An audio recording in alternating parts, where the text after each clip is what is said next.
yan. Ulit na lang ko yan. Pa next naman. If I ever say. Ito na, if I ever fall in love again. Buti ano, Asan na yun? If I ever. ano yan lahat ng nagre-request sa kanya. Si Kuya Dunglong. Pina-priority nga, basta may request. Eh wala naman kayo eh. Subukan nyo manood, dali. Ito na.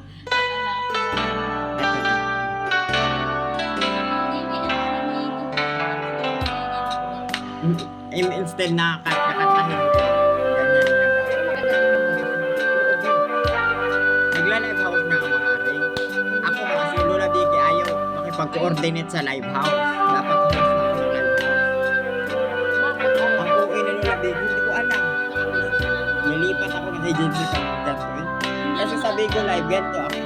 Kaya ang dami ko mga ilaw-ilaw dati. Uy, mahirap doon sa Bigo Live putahan doon. Dito kasi, kung ano yung kita mo dito sa labis, yun na yung makikita. Sa hurin.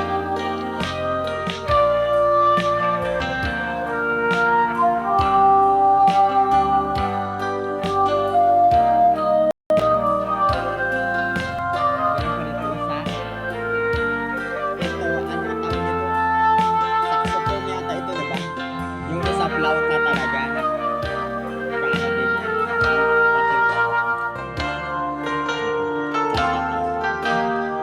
Ito yung talent eh, bakit ba?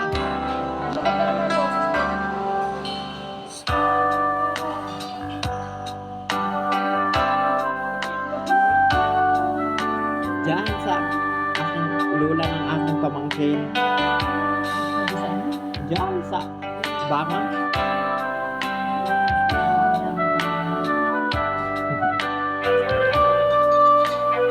Ay, maglaban ako. Parang malasing matulog na lang.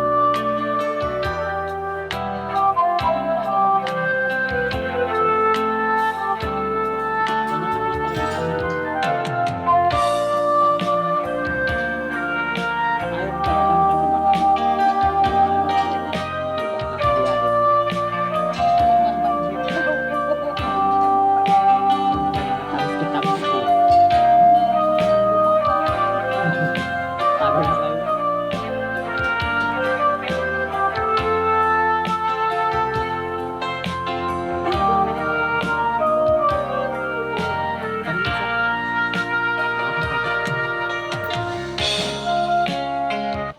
Ayan. Duet, yung ibang part, wala akong notes.